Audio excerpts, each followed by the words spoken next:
And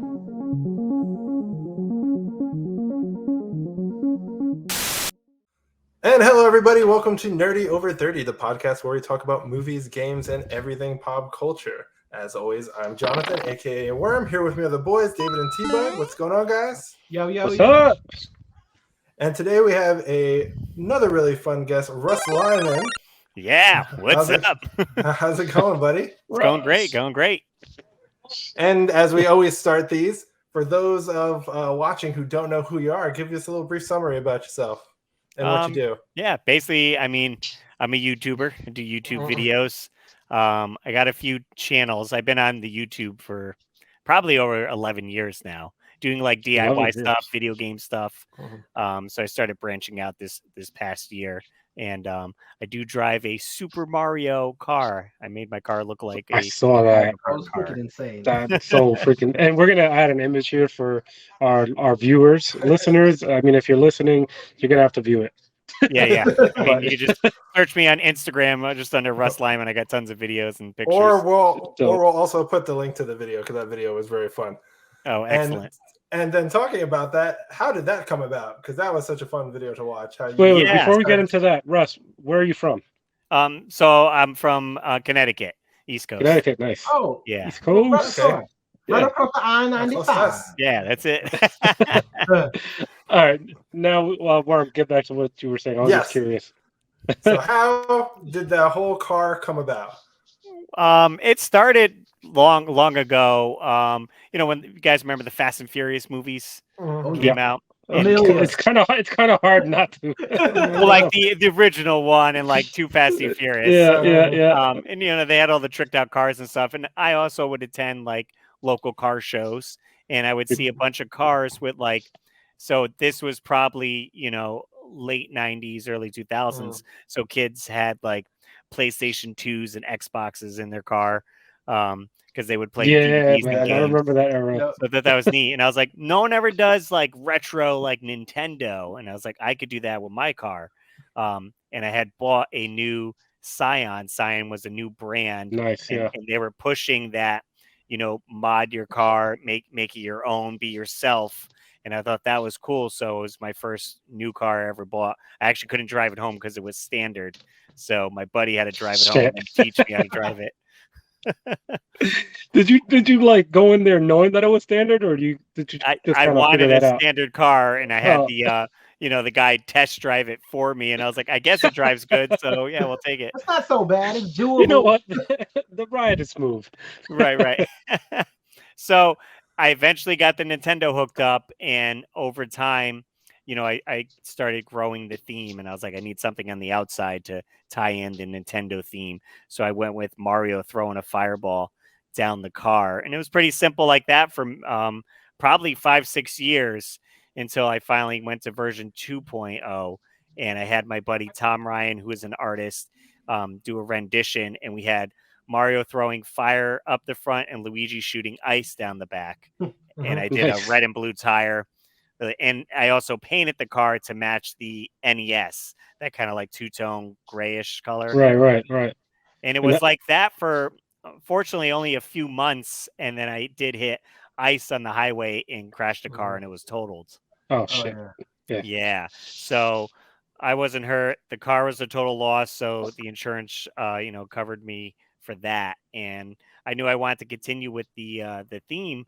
And so I went out and I wanted to buy the same exact car. I really enjoyed the Scion XA. So my video kind of picks up with that. It like me going to the dealership and finding the car and then building it up to version 3.0. Yeah. And oh no, sorry. And 3.0 is awesome. It's definitely a long way from how it started. Oh, absolutely. Yeah. I mean, this one I took, Mario's cart from the game. And so my car is red, white, and blue with like yellow wheels. And then I even made a cargo carrier that's a blue shell with wings and spikes. And it actually opens up, and I put my spare tire and stuff in there. Nice. And how long does something like this take you? Like, I mean, how long I know trial and error, right? I mean, absolutely. It must have been kind of frustrating. Yeah. Well, so I bought the car new in 2006, I said, when it came out. And back then, YouTube was either, just getting around or whatever. It's mostly forums. So I would go on forums with pictures and talk to people. How do you do this? How do you fiberglass? Going back and forth. So there wasn't like tutorial videos you could easily look up like now. So definitely a lot of trial and error. But now when I got version 3.0, it's like, well, I already did it to the other car over many years. So building it up now only took a couple months because I already had the knowledge. And what inspired you to, really do it yourself? In general, like you've done a lot of projects from what I've seen. Yeah. Like what made you say, you know what, if they can do it, I can do it? Because like for me personally, like it's almost a little overwhelming. There's so much shit. Right. Like you got to have a lot of background in different things, like painting, electronics, and like exactly all that. You were probably awesome in arts and crafts. Right. I mean, in school, I was definitely pretty good in art school there. Again, like just enjoying the satisfaction of like when you go to these car shows, a lot of it, the mentalities bought, not built, or built, not bought, or whatever, daily driven. Like I was like, this is my daily car. I drive it every day, but I also made it myself instead of just paying a shop to do it, to make my vision come true. Yeah. And so that brings me to, pretty much like what he said. So when you started your YouTube channel, was it always, I'm going to do a channel for like retro things that I do myself, or what was the original idea? Yeah. I mean, back then when I signed up in, I think it was like 2009, I want to say. And it was just essentially to be able to respond to other videos that people posted. They used to have a option where you would watch a YouTube video and you could do a video response to that video, and they would all display under that video. So a lot of my first early videos are me just responding to those. But then I was like, well, I'm doing this car thing. Maybe I could show some people the DIY projects that I started working on. And I couldn't name my channel Retro Russ or like any of those, but I just named it my name, like, it just made sense. Like, I'm Russ Lyman, or I just name it that. Nobody can copy that, right? Right.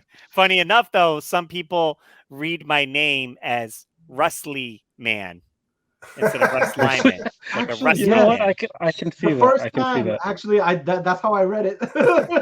As quick backstory, so I was on an MTV game show called Silent Library.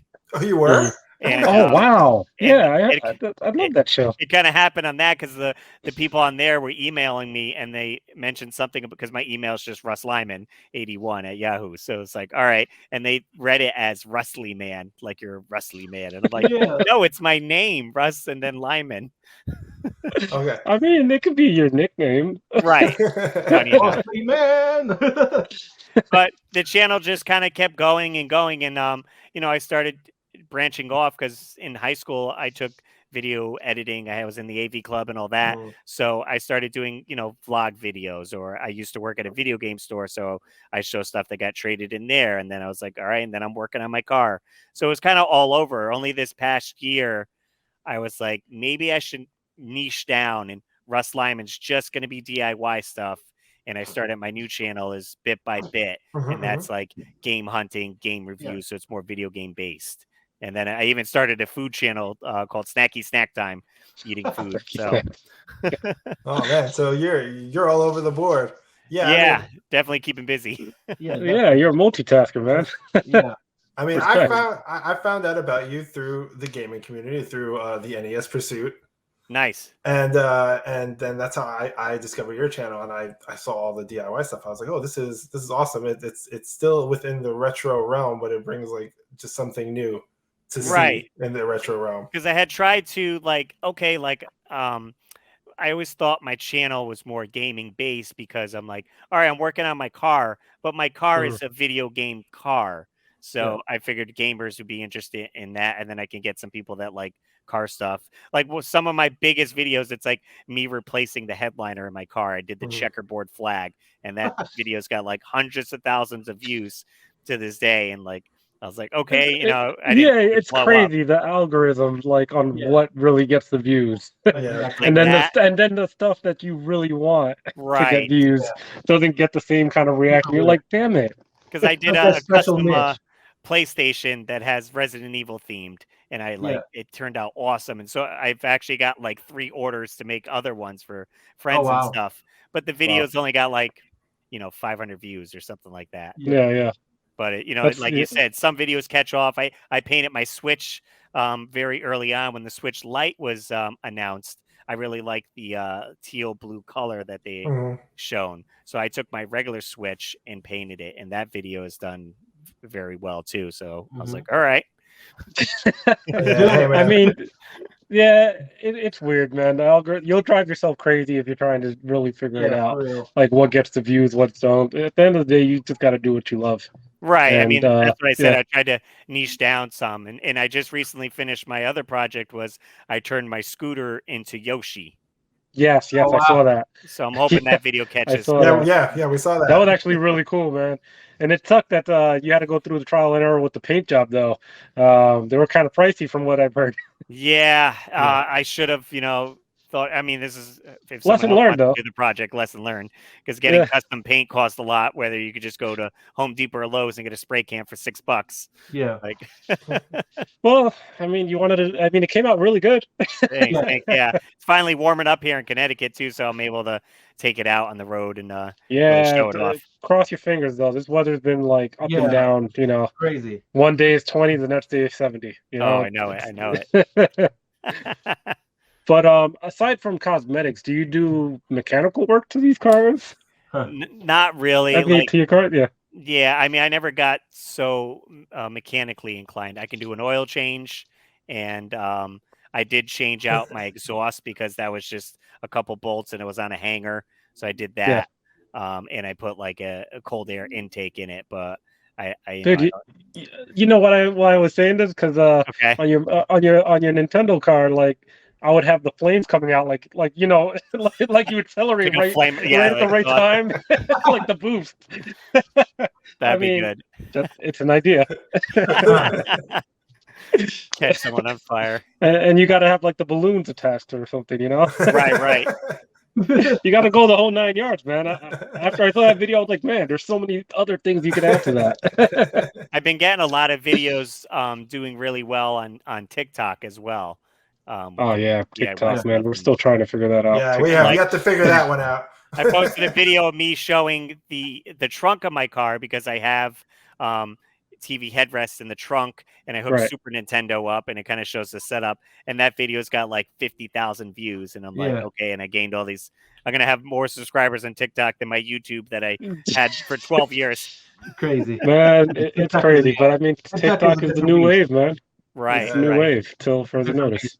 Yeah, from another one of our friends that we had on the channel, Slew. He always preaches to me that make clips of your YouTube videos and put them on TikTok, because that's how you're gonna build your YouTube. Right. I try to I'll do live streams weekly on YouTube, and then I'll take like snippets from that and then try to post as like a cross promotion. Yeah. If anything, to see if that helps, because it's so hard being a content creator with now these different platforms in the different format. It's like, okay, I need vertical video and also horizontal video for YouTube, but then there's YouTube stories, Instagram reels, shorts. You're like, oh. Things used to be so simple. I know. Back when MySpace was just MySpace. We're all showing we're over 30. I just got to show who's in my top 5. Oh, God forbid, you change one of your best friends from that top 5. It's over. That's it. Why'd you remove me? Yeah. I gotta leave Tom. Oh man. So I know, because this is gonna keep bothering me. How'd you wind up on Silent Library? Oh, okay, yeah. That's. And I gotta see that episode now. Wait. Yeah, I'll send you guys a link. Can you give a little synopsis of what Silent Library is for anybody that doesn't know? Right. So we were on season 2, but Silent Library was based off a Japanese game show, essentially. Like everything else is. Right. They brought it over here. So you're in a library, and you're with a group of friends, and you have to perform tasks. And you can't be loud. You can't be laughing because you're in a library. It's supposed to be silent, and your meter doesn't go over the laugh meter or whatever it is. Then you win that challenge, and you win cash. And there's different rounds. Right. So basically, my friends were in the city, in New York City, and were approached by someone, and they had to do a challenge. So my friend had to eat an ice cream cone that was mayonnaise. And so What he the finished fuck? it. And they were like, Ugh. people in bands make good contestants for the show. So they picked them, and they needed 2 backup players as well. So they chose me and some other kid. And we had to go down to New York City, and it was 2 days for filming. And one of the guys wasn't able to do the shoot. So then I got bumped to be on. And so that was pretty sweet. What was weird, though, is when I come out, they actually changed my age for the show. They made me Are you younger. serious? The other Wait, guys are a by little how bit- much? Hold on. Probably by like 5 or 6 years. Holy crap. So I was like, I mean, well, okay, that's good. whatever. That means you look young. Thank you. Yeah, man. It's a compliment. But yeah, so we did a few. I did 2 of the last challenges. Mine was meat cage, where I had to go inside a dog cage, and the front of it was made out of sausage links, and I had to eat my way out of it. And then one of them was a hand puppet. This guy came out with a puppet on his hand. I had to sit on his knee, and then he opened the puppet's mouth, and there was shark teeth in it, and he like bit on my arm and started going like this to it. Oh. And so I What couldn't the be heck? like, because we'll lose the Yeah. challenge. Yeah. But So, yeah, we got like $1,200 a piece. Hey, that's cool. Shit. There And you go. it was on MTV. And after it aired, I remember I was in Walmart the next day, and some lady was in line, and she was like, "Were you on MTV last night?" And I was like, And you were like, pop the collar. Why, yes, I was. But it was a pretty unique experience. You get your 15 minutes of fame. So I was like, all right, I was on a TV show. Yeah, I wonder why they stopped giving that show. It was really funny. Like, And they had I a lot of enjoyed it. celebrities on it. Like Yeah. Justin Bieber was on there, like Yeah. before he was big. A lot of bands were on there. So Well, I'm at not the sure. time, that's what it was. Like, they just had that and actually music videos. Now it's like all TV shows. Yeah, that's all it is. Right. Yeah, I don't know. Okay, because thank you, because that was gonna. I was like, wow, I forgot about that. God, though, a mayonnaise popsicle. I can't get over. It makes me gag just thinking about it. No, not a popsicle, ice cream cone. Oh yeah, Exactly. God. You're making yourself happy with a popsicle. Yeah. But okay, moving on. So I lost my train of thought. Somebody take over. All I think is mayonnaise right now. Mayonnaise. So were you always like doing custom systems and stuff like that, or was that something you started when you started doing YouTube? Yeah, I'm trying to think if I did it any before I started the YouTube channel. I might have done like one dabbling here and there, because I always enjoyed customizing things. And then having the film background, I was like, well, I can film it and show people, how I do this. And then people would request stuff, because a lot of times, I just didn't do my own stuff. Someone was like, oh, I want to, Metroid theme something. And I'm like, okay, I could try it out. I'll film it and see how it comes out. And it's certainly, the downside is, because I do work a full-time job, so I have to like work all day and then go home to do the project. And then when you're filming the project, it takes longer to do the project.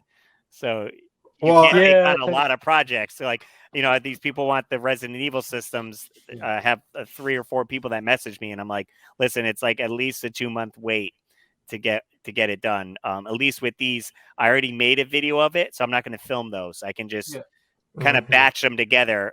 But if I want to make a video out of it, then I got to, set my camera up over here, do this, change it, spray paint this. Okay, get the other camera, going out to the paint booth or whatever. So it adds time to it.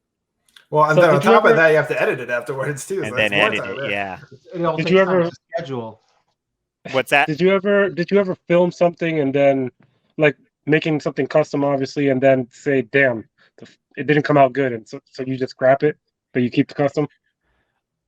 Like the video didn't come out good, or yeah. Like you didn't get what you wanted, out of the filming. I did these. It's on my channel. I did these Mega Man controllers, and the person was like, do what you want, like whatever, flex your artistic skills.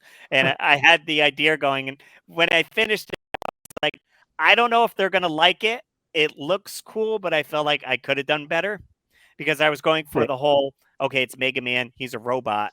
Let me put some exposed like circuit boards and screws and like that. And I mean, I sent it out to them. They seemed to enjoy it, and I was like, I probably could have done a better Mega Man theme to it. And sometimes I try to do too much, where a lot of, maybe doing a controller, just painting it and then putting a sticker over it and calling it a day. A lot of times I like to use like clay and make it 3D and add these different parts to it to kind of take it over the top. And sometimes you just do it simple and it's better. Yeah. No, your artistic skill is awesome for sure. Thank you. You see it in the video. Yeah, man. And then like going back to your do-it-yourself, so like you also do cosplays. Yeah, I just kind of recently started getting into the cosplay stuff. Yeah, talk to us a little bit about that. What have you done? The first one that I ever did was the NES Jason. I never seen anyone. Yes, I saw that. That came he's out purple in the game, and it's like, okay, everyone does Jason at these conventions or whatever. I never seen the video game NES Jason, so I did the video, and it was kind of like a mix between I wanted to do the video, but I was also entering a contest. This local brewery does a Halloween contest where you submit a short film and has some stipulations in it or whatever, and then you can win prizes. And I was like, well, I'm making this Jason costume. What if I did like a short and call it 8-Bit Slasher? And it's kind of like me and Jason. He's coming after me. He comes out of the video game. And that video like blew up. That one has so many views. Like people really dug the Jason. And then from there, I think that's your most viewed video from what I saw. So, I was like, holy crap.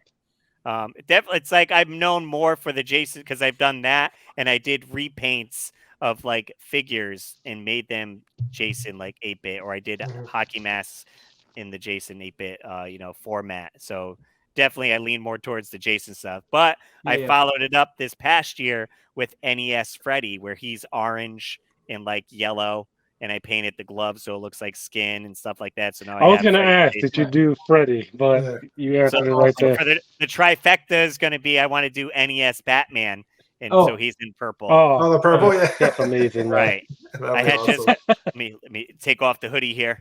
I got it. I got it. NES show the Batman. Tat. Yeah. Show the tat. I was waiting I was going to ask, but I was like, this guy looks comfortable. Awesome. That looks nice. There's NES Batman. That looks sweet. Nice. And you got Bomber from our buddy Tom Fullman. Our friend Tom Bowman. So how do you know Tom? So Tom, we met back in when we were in bands. He actually ended up having practice at my house a few times with one of my friends' bands there. So yeah, me and him go back from then. And then he actually was at a tattoo convention next to Retro World Expo where I was at. And I was like, oh, Tom, I haven't seen you forever. So we just, kept in touch, and we happened to, my friend was getting some custom shoes from him. So we were driving there, and I was like, dude, you got to give me a tattoo. I've been wanting to get one forever. He does crazy work. Yeah, I've actually been bugging him. I have to go up there and get tatted by him. But yeah, it's funny. It's a small world. I know him from, we were in a Star Wars club together. Nice. And that's how I met Tom. Excellent. And for our listeners and viewers that don't know who Tom Bowman is, he's a tattoo artist that makes amazing freaking sneakers. Yeah, and he's been on like Ink Master. Yeah, he's been on Ink Master. Yeah, please like that video. Thank you. Thank you. But a few other cosplays that I've done is I tried to do like a gender bender, and I did Prince Peach as like a guy. So I did like a pink suit, and like I had the crown. And it's like I got like a teal tie with like the gem. So I was like, maybe I could get someone to do Mario as like a female version of that. That's actually a great costume. I love when people do costumes like that because it's like, dang, I wish I would have thought of that because it's something simple that I could have done. Right, dude. I'm about to talk to you about a cosplay for Comic-Con, man. Like for sure. I need something creative. We just like last minute we were thinking for Halloween, like Halloween costumes, me and my wife, and we had Retro World Expo coming up. So I was like, let's do Casey Jones and April O'Neil. But I wanted to put a spin on it and we ended up. I did Casey Jones, but from like the cartoon. So he has like sweatpants. He has like the big shoulder pad over here, and I already had the hockey mask because NECA put it out, and I did a video of me like dirtying it up, and I was like, I just have to change a few things, and I painted his weapons like blue. They were like blue for some reason in the action figure. They were. So that turned out great. So yeah, there was a few of them there, but I definitely want to do a couple more cosplays getting into it. Yeah, that's awesome, man. And cosplays are like growing like crazy now. Like that's like in right now, you know? Right. Funny enough, I want to revisit my Jason cosplay because going back looking at it, the way I did it, I had like a painter suit that I just bought that was white and dyed it, and I was like, realistically, I was like, I'm pretty sure Jason it's pants and a shirt. Michael Myers has like the jumpsuit, right. And I kind of did. So I was like, all right, maybe I'll redo it and just get pants and like a mechanic shirt and like, all right, dye these and this is how it should look. Hey man, it came out awesome. I didn't even think of that until you said it right. Right. I mean, maybe in one of the movies he does have a jumpsuit where you're like, okay, but I think in one movie he has jeans on or something. Yeah, right. I mean, Jason's been through so many changes, but looks the same somehow. What did he have on when he was in space? True. Yeah, he was all half metal and like.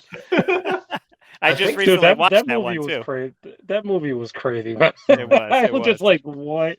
I think it was a jumpsuit he had on. Was it a jumpsuit? I don't know. We're gonna have to put a picture in here. We'll put a picture of the screen. A space-approved jumpsuit. So you're into the horror genre, obviously, right? Yeah. So yeah. What are some of your favorites other than obviously Jason? I'm assuming or right. What's your let's see, like top horror. Well, we were just talking about this movie not too long ago, but Jeepers Creepers is definitely on there. That's actually my girl's favorite. Yeah, that freaks out really bad. I love that movie. Yeah, I mean the first I watched all three. You didn't see the ending of the first one. I was like, oh my god. Listen, cat, man. I will not sleep for a week straight for like any horror movie. I mean, I'm better now. But when I was a kid, screwed me up. Like, not to sidetrack, but going back to Jason a little bit. So I have an older brother, right? And this is what messed me up. At a young age, I saw it, and probably younger than I should have seen that kind of movie. So my older brother, he was like a little prankster. He liked messing with me. So I don't know if you remember that scene in obviously you do. One of the Jason movies, he actually kills someone by stabbing them while they're sleeping in their bed, under the bed. Yeah. So my brother thought it would be hilarious if I'm in deep sleep, I'm laying in my bed. He goes underneath the bed and he punches it with all his strength to the point that I shoot off my bed onto the concrete floor. Like, well, not concrete floor, but you know what I mean. Yeah, I was about to say concrete floor. I was like, wait a minute, are we outside? I might have flown outside. Did you jump out your window? Wow. I will say, probably one of the scarier movies of me growing up was the Pumpkinhead series. I don't know if you guys remember that. No, I do. They did look very freaky. Early 80s or something like that. Yeah. Oh wait, I recall the Pumpkinhead series actually. Yeah, no, you don't. Part of my dark. I do. No, my brother made me watch a lot of terrible things as a kid. That one freaked me out, but like the other ones, I enjoyed Nightmare on Elm Street watching that. What else? The Puppet Master series was I thought was very cool. Ghoulies. What else did I like? Texas Chainsaw Massacre, the staple ones with that. We just actually recently watched through all of the Scream movies because the new one came out. Yeah. What'd you think? 1 and 2 were good. 3 was like, why? Where are they going with this one? And even 4 was like, okay, like how did this become? Because the new one was, I believe, the 5th in the series. One, yeah. Mm-hmm. Yeah. It was the 5th one, but it's just Scream. Right. They didn't put any digits there. It's just Scream. They were like, let's stop counting. Yeah. Right. They gave up on it. Yeah, Scream is not. I don't consider it a horror movie anymore. I mean, they're definitely dated. Like watching it, like the first one, and you're like, it's the 90s or whatever, and you're like, oh, what about Call? All right, just star 6ix9ine them or whatever. Yeah. No, Scream was at the time it was like so ahead of its time. It's crazy. Like they did it at such a perfect time. And there's so few movies. Like another one that stood out that was awesome for me was the Blair Witch Project. Yes, the first one. The first and only one for me. Yeah, for sure. Yeah, because the way it came out, like I watched on Sci-Fi, there was like a behind the scenes thing about the making of the movie where they made it seem like it was real. Like they did find the footage of this movie. So me going in, I'm like, this is real. Yeah. This is what happened.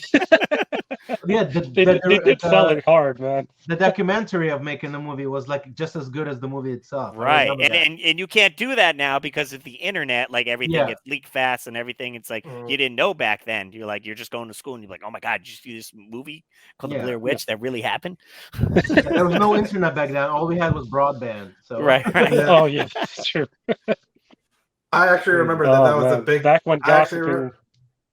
Oh no, I'm sorry. Yeah, I actually remember that was a big thing that like I didn't know. I was like, is this real? People were telling me it was real. I was like, is this fake? What's going on? Right. I mean, I guess same thing can go say with the earlier Paranormal Activity movies. Where Paranormal Activity actually screwed me up for a long time. The first one. Only because I actually experienced Paranormal Activity at my mom's house at the time. And and you don't want to see that movie. So I related it to like real shit happening in my house. This is real life, man. This is real and I started connecting the dots, and I'm like, oh my God, the movie's happening in my house. You know? Crazy. But anyways, so what projects do you have going on coming up? So right now I'm working on a custom NES. I could pull up some pictures to show you guys. It's a Galaxy themed one. So my friend wanted at first he wanted a all black NES, but then he was like, you know what, do it Galaxy theme, not Mario Galaxy, just like space, straight up Galaxy, essentially. Oh yeah, okay. So here's like, oh wow, that's awesome. That's actually really nice. Yeah, so like sweet, with the stars and everything, and then let's see, where's the controller? Came out pretty dope too. Oh, that's cool. Oh shit, that's really cool. It does look like Star Wars-ish. So yeah, that actually looks really good. How long did that take you? A good couple days. Oh, so here's the top because this was the main. Like, I wanted to put like a planet. Oh, that's awesome. Shit. The Death Star. So no. Yeah, I tried some different paint techniques, and so I'm going to have a video for just the NES and then just for the controller, just so I get more content with it that way. But I think that one turned out great, and then I just finished up 2 controllers.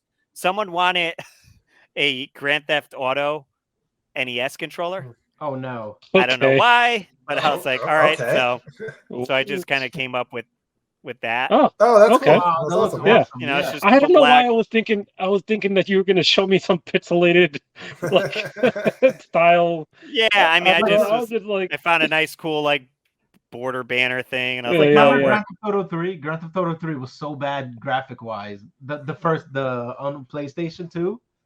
That was terrible. I haven't. Yeah, the only one I ever played was 5, so I never played the earlier renditions. I remember the first one was such horrible graphics; it was crazy. Here's a Zelda one I was just finishing up. Oh, that's awesome. Oh, that's nice. So I like that.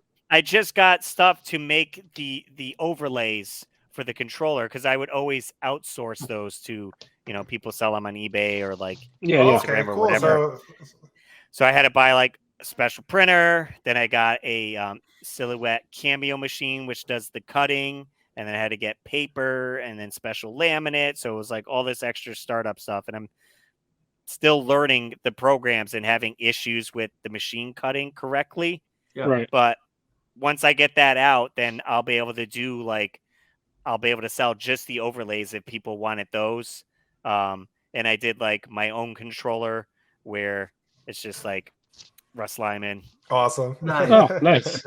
So I'll have like, oh, do you want just the Russ Lyman overlay? Okay, like $6 or whatever. Here you go. You put it on your NES controller. So I'm hoping for future endeavors, like I'll have all that stuff ready to go and I can add it to my Etsy store and be like, all right, here's overlays. And then if you want a full controller, let me know and I can customize that with painting and all that jazz. Yeah. So And have you ever? You sell on Etsy, right? You sold those the Mario thing that you did, the Bit Mario, the one that you did. What's the thing called? The canvas. Yes, Oh, yes. yeah. Oh yeah. Yeah, the That was pixel awesome. paintings that I've done. Yeah. Yeah. Yeah, we did a few on there, and I did on have you guys heard of the Whatnot app? Yeah, Yes. Worm Yeah. definitely Worm is, part yeah. of it. So yeah, Sorry, people I are have on there become doing that. addicted to Whatnot. Yeah. I don't have the time to unfortunately invest that much. Like I've done, I think 2. My friend David's been doing them a ton, so I usually just go over Wow, to his I've been house. doing a ton. I Yeah, had a corny David joke. That's awesome. There's nice. a Yeah, Kirby that's I so did, cool. yeah. Yeah, So the I'd Mario like one to do was more of those. crazy. I did the Mario. I don't know if I How long saved how it in long there. did that take? I mean, it only took 9 minutes via video, but Well, I actually did. Well, that was fast track. yeah. Well, with yeah. the with that Kirby there, I actually did a live stream on my Russ Lyman channel of me doing the whole process. Yeah. Nice. The longest thing is scoring the canvas. I have to draw lines Yeah. both ways Yeah, and then yeah. count the pixels and fill it in. So That that looks takes so the much longest. fun. But I wanted to do an NES Batman one next, but I'm going to need some small pixels to get all that detail. Yeah.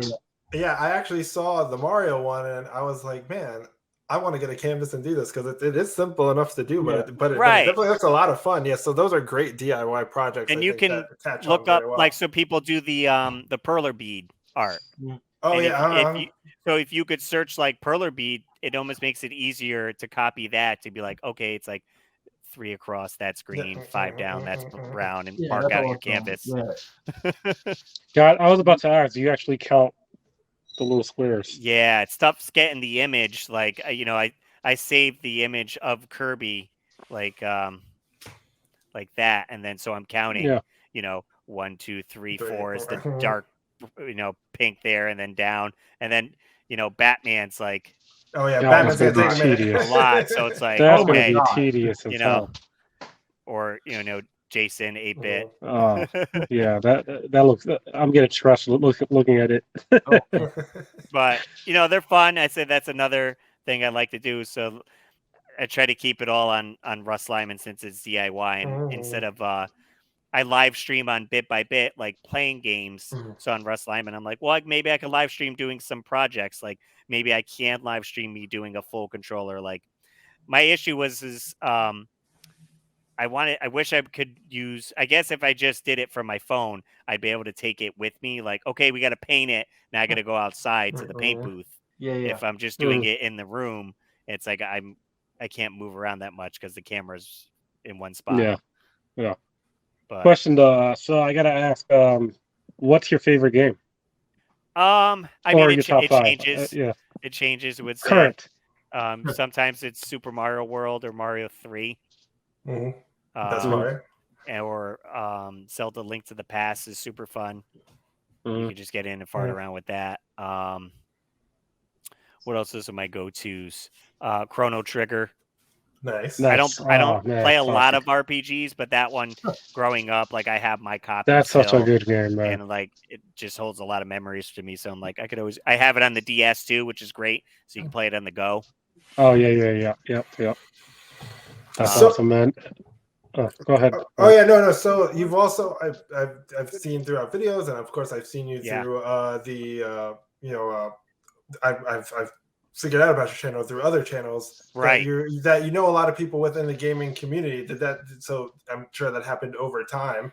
For sure. But yeah, the gaming community is probably one of the nicest communities that we've met doing this so far. It's like Gabo and everybody else.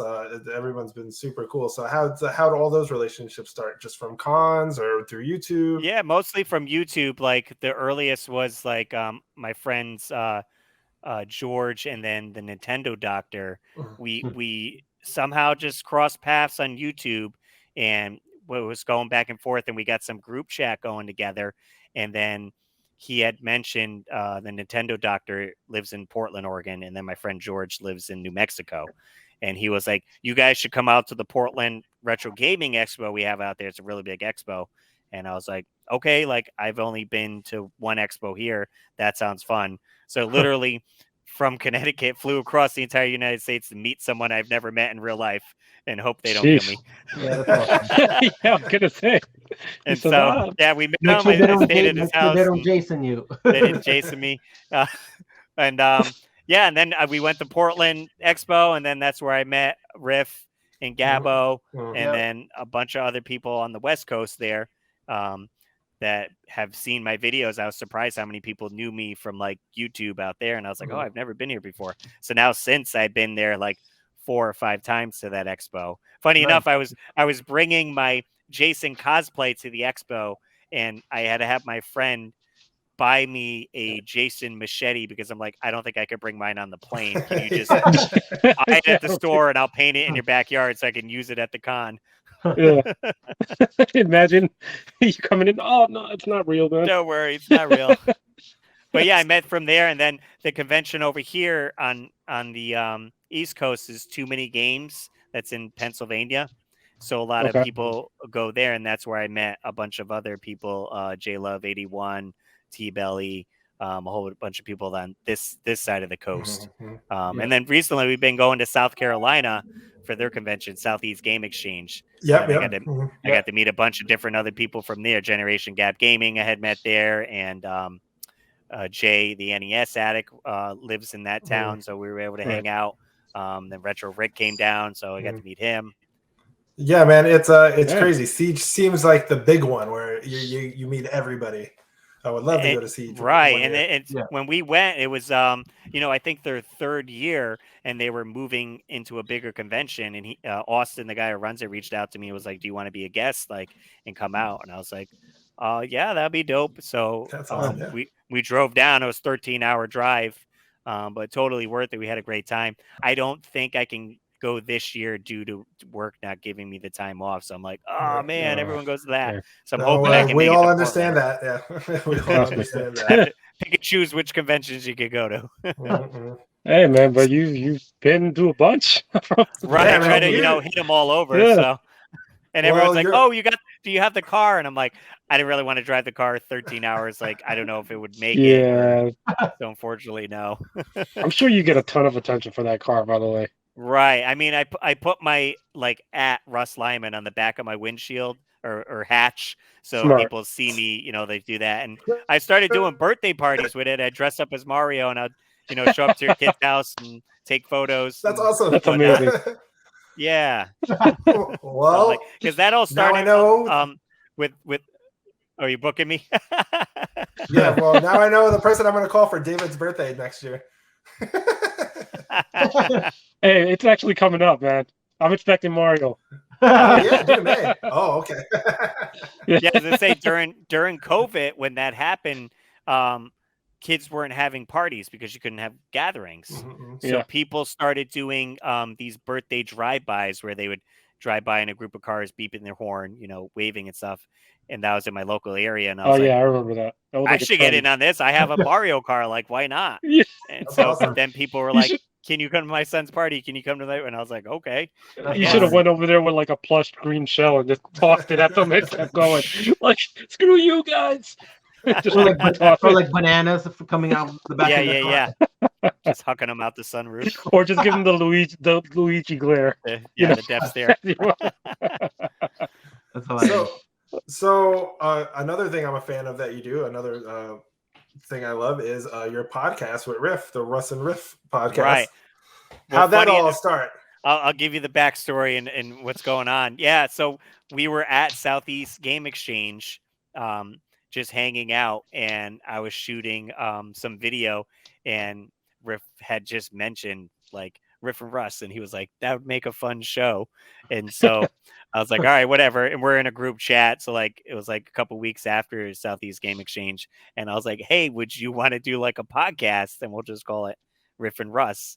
And he was like, okay, yeah, that sounds fine. The downside is he's in California and I'm in Connecticut. So it's a 3-hour time zone difference. It's a little too far. Yeah. And he has kids and everything. So he has to put them to bed. So he couldn't record until like 8:30, 9 o'clock, which is 11:30 my time. So we record till like 12:30, and then I'd have to drive back home and then get to bed at 1, and then I had to get up at 4:30 for work. So we did about 5 or 6 episodes, but now recently he's editing for like 3 people, doing whatnot streams twice a week. So he doesn't have time, unfortunately, to keep it going. Oh man. But my buddy Jay just reached out to me, NES Addict, and he was like, "Hey, would you want to do a podcast with just me and you?" So I think we're recording this week, and I think we settled on the Weekly Warp Pipe as the name of the podcast. Oh, so cool. Well, now I got a new podcast to listen to. Yeah, so I think we're gonna, it's going to be Saturday mornings. We'll release it in pretty much the same format as Riff and Russ going. He's like, I don't have as much draw as Riff, but yeah. But he's a busy dude. I really enjoyed it, and it sounded awesome. Riff and Russ, and we both got ours in our bedrooms, and I was like, this is sweet. I've noticed that. But he's doesn't have essentially any free time left. Yeah, it's crazy how many people he's editing for now. Retro Rick, Caleb, on Caleb, Phoenix Resale. Yeah. So I was like, well, I mean, him. He's getting a lot of side money from that, and the channels are growing too for them. For sure. So, hey, can't knock the hustle. Right. I joked a little bit asking him about editing like one of my videos, but he's like, "Dude, you're a great editor. Like, I don't think you really need me to edit your videos." Because I always reach out to him for like YouTube advice, because he's always said like I'm a very underrated channel, and he's like, you should be way bigger than what you are, and he's helped me out. I was on Pixel Game Squad's channel for like 2 months doing top 3 Tuesdays on their channel. Oh wow. And try to get some exposure and stuff, and I'm like, I don't know what the heck it is. Like, I can't get that like blow up effect of like, hey, here's some cool DIY stuff. I drive a freaking Mario car. Like, check my stuff out. Like, can't get, you got to get a jet plane, man. Like a custom jet plane nuts. It's gonna be like I finally blow up, and then Nintendo's gonna be like, cease and desist. And I'm like, maybe I didn't want to blow up. Well, actually, sadly, Nintendo probably would do that. I know it. I have to switch to a Sonic car. Crazy. Oh man, well, I mean, listen, we're stuck where we're at, so don't feel too bad. Right. Yeah, but the only thing I know is like, you've been doing it for a long time, though. Right, being consistent. So that was my main thing with the Russ Lyman channel, where I was like, I've had the channel for like 11 years, so I was like, maybe it's just stagnant, where YouTube's like, we're not going to push your stuff as much because or they didn't know what I was doing, because it was like vlog video, DIY video, game review video, So I was like, if I niche it down, maybe it's better. And then if I start this new channel, I started the new channel late December, bit by bit. And, I'm at 600 something subscribers now in April. I need 1,000 to get like monetized, and then all the watch hours. So, I've been live streaming like 3 nights a week. And then if we do this podcast, it's more content. And I've been doing a few other game hunting videos. So it's like, I'm trying to pump out content, but then it's like, I got to put content for that, content for Russ Lyman, time for live streaming. It's like managing your time. It's not easy, man. I know it. to make income off of this, but as long as you're having fun, at the end of the day, that's what matters. Right, absolutely. And I just gotten, I'd say a mom reached out to me. I don't know if he had seen my Instagram post, and her son has autism, and he watches like a ton of my DIY videos, and he's really big into like horror and stuff. And he actually bought, here's a picture of him. He bought the Toonie figures that I did, and he painted them to be like that. And then he actually got his own Jason costume, and he painted, got it all done up. Oh, that's cool. That's amazing. And she's like, he loves watching your stuff, and he's not very like spoken, but she's like, he can recite your videos, and he's always saying, Russ, what you doing? That's cool. See, that's what makes your work worth it. Right. Like, even if you don't have like 100,000 subscribers or anything like that, you're making a difference somewhere. Right. Exactly. And that kid's a prime example to keep, motivate you to keep going. Absolutely. Well, just the fact that you made this in your house, and it reached some kid, right, to that extent, that's crazy, and that's the magic of amazing. YouTube. It's weird that I've so many younger kids watch my stuff where I'm making the content, and I'm not thinking like, are young kids gonna watch this or whatever? But a lot of my Be friends surprised, with kids, they're like, oh, we watch your stuff, and I'm like, they really find it interesting. Like, I'm not like, I don't know. I will say, a lot of people say I look like, I don't know if you guys know who Blippi is. So if you have kids, they definitely know who Blippi is, but he's. I have a kid, so I'm gonna ask her. I'm gonna ask. I got a 10-year-old. I'm gonna ask her. Let me see if I can pull up. Do I have my? Here we go. So this is me dressed as Blippi. So he's a character on YouTube, orange glasses and all that. I didn't know who he was, and my friends were like, "Oh my god, you look like him!" And so I bought the outfits and stuff. But he has like billions of subscribers on YouTube, and he does kids show. He's kind of like I don't know, Pee Wee Herman-ish like character. How do you spell his name? Blippi. Blippi. Oh, like literally. Blippi. Yeah, and he's all like, "Hey kids, it's me, Blippi." Oh, wow. Very. So how much times did you recite that? You do look like him, though. So there he is. Yeah. So I said I did Mario birthday parties, so I started doing Blippi parties on the side, and that's more popular. So I've done a ton of those and just making side money doing that. And I've done videos, like video shout outs, if someone doesn't live close by, so I can dress up as Blippi. I'll edit a quick video and say hi to their kid, happy birthday, Jimmy, or whatever. I'm sorry, that's all I see now. Like, I'm just holding the phone like what it is. It's like night and day. And I did a DIY video of painting his shoes. He has custom K-Swiss shoes. And so I painted them, and we wanted to shoot some B-roll. So I went to the beach, and we were running around, and some kids came up, and they're like, "Oh my God, it's Blippi." Like, I couldn't break their heart and be like, "It's not really Blippi." We had a camera. I'm like, "Yeah, we're filming a new episode." You should have played along, man. So good. I would have played along. Along. And also, apparently, I have to find some more hustles because you're figuring out all the good little hustles. I know it. That's awesome. For sure. And I put it all back into like the channel, or like buy new gear. Like I got a drone like maybe 2 years ago, so I started using that. And so like I have the drone, and now I got invited. My coworker is getting married, and she wants me to do a video for her. She's like, "Bring the drone," and I'm like, "Okay, I guess." Like, sure. That's cool. Why not? We'll do a YouTube video at the wedding. Yeah, and then we are also learning that it's expensive to buy gear to do all this stuff. Right. It depends on what you want to shoot, and I mean, you honestly could get away using your phone for like everything. No, that's actually what I got the iPhone 13. Right. I got a gimbal, I got a mic, and you can honestly get away with doing most vlogs like that now, which is amazing. Right. And it's like I bought like, a Canon DSLR camera. I have a GoPro, the drone, and all this. But if I'm going to like Goodwill hunting, like for VHS or whatever, I'm just holding my phone like this and going in, shooting that, and like doing selfies or whatever. And it's it's with you. It's easy. Like, technology has changed like crazy. Movies with it. You can make movies with it. It's crazy. Yeah.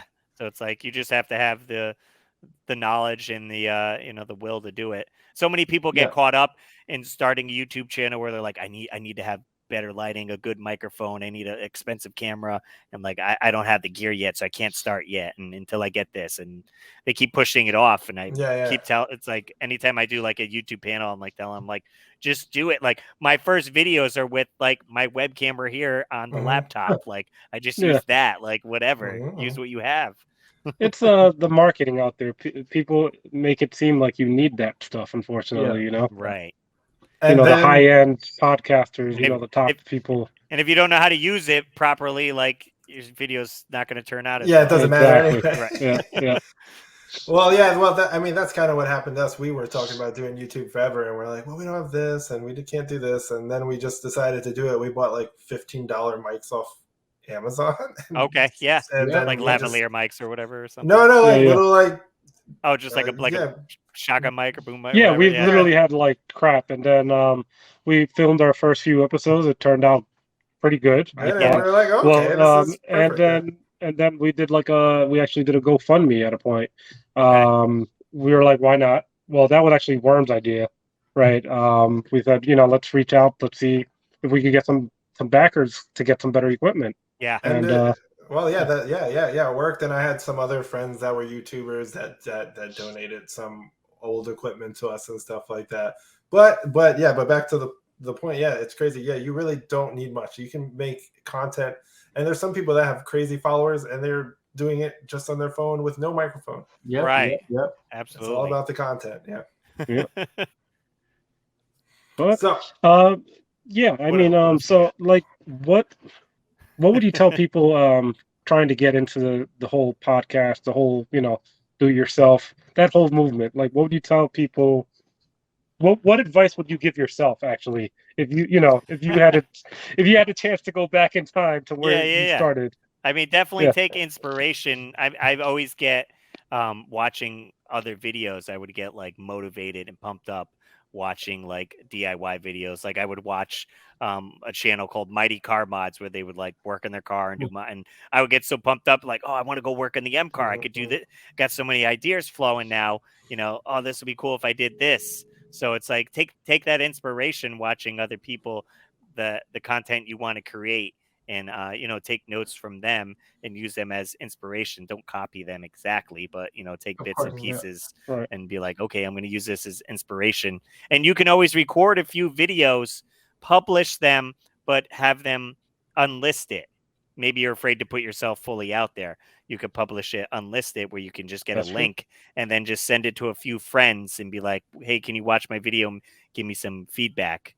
And then maybe you build that confidence and then you can actually make the videos public. And you're like, okay, because the biggest thing is the rejection. What are people going to say?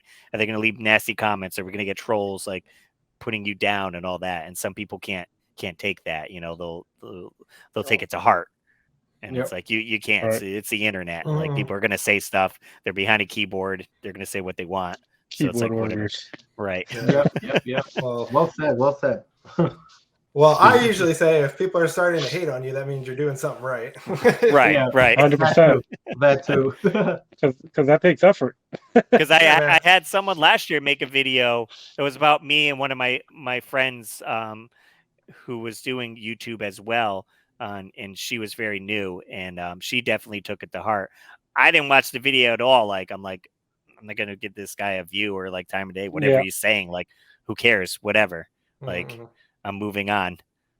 But people do it. I mean, if anything, maybe people who watched his video were like, "Well, is this guy really a jerk? Let me look him up," and then maybe they like my stuff. That's true. You just have to have tough skin. Right. That's it. And then back to what you were saying about getting hyped watching other people's videos. Yeah, honestly, like Retro Rick, all you guys have really inspired me to start doing like with the editing and stuff like that. I watch all your guys' videos to see how you guys do your cuts and stuff like that, and that always pumps me up to learn more things. So thank you. Absolutely. Yeah. I said I always try, bouncing back and forth, like, oh, where did you get those graphics from? Like, that looks cool. Like, oh, I should do that. Like, and then you'll see me tweak my new videos. Exactly. Awesome, man. Yep. Well, again, Russ, thank you for being on our show. This was awesome. Yeah, it was a good we'll time. have all the links to Russ's channel and stuff, so you guys can go subscribe to Russ's channel. And also, if you guys can like and subscribe to our channel, that'd be great too. And and as always, guys,